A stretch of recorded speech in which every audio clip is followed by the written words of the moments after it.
if you think about the three core pools that Leo is tied to, um, it's primarily Cacao, Hive, and Ethereum, and all three of those are down very heavily.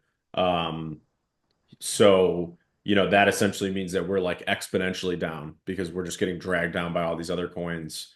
That being said, I think that, all three are long-term good bets. So being tied to them is not the worst thing.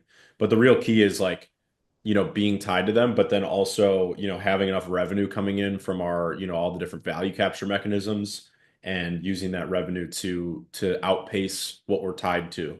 And the way you do that is just simple through, buybacks. Like, the USD base price is going to be attached to those three cryptos. But then if you can buy in addition to that, then when things go up, you're going up exponentially. So, um, Yeah.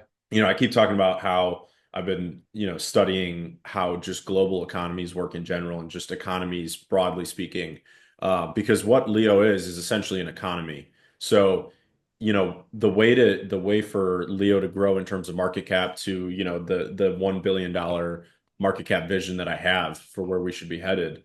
Um, whether that takes 2 years, 5 years, or 10 years. I think we get to $1 billion in market cap by capturing value from external ecosystems and bringing it in. So to capture value, that essentially for a global economy like, the United States or, any other country, what that means is you're exporting products and services to other countries and they're paying you for those products and services.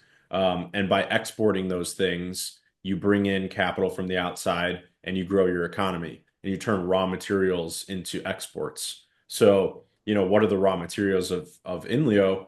Primarily premium, Inleo premium, um, which is obviously subscription revenue, which is, very valuable for any business. And then you've also got the LeoDex swap revenue. So the ability for people to swap assets on LeoDex, and then we collect a fee from Maya, and that brings revenue and value capture into the Leo economy. And then you've also got when we add chain flip, Thorchain, and Rango, those are three more ways that we can, essentially export a service and get paid for it. So then it'll turn LeoDex into kind of like this epicenter of trading. So like right now you can trade, just over a dozen assets on LeoDex, including Hive, HBD, Leo, SPS, and others, Bitcoin, Ethereum, etc. But when we add Thorchain, Rango, and Chainflip, it'll be over 300 assets.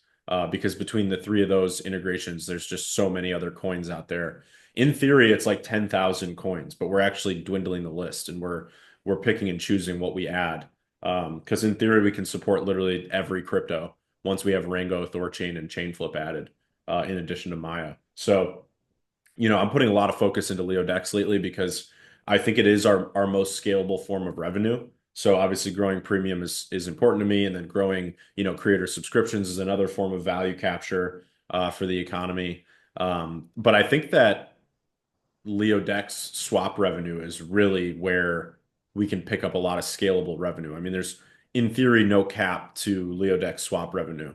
Like you look at centralized exchanges, you even look at other decentralized exchanges like, ThorSwap and Shapeshift and others. And they're bringing tons of value into their economies through swap revenue.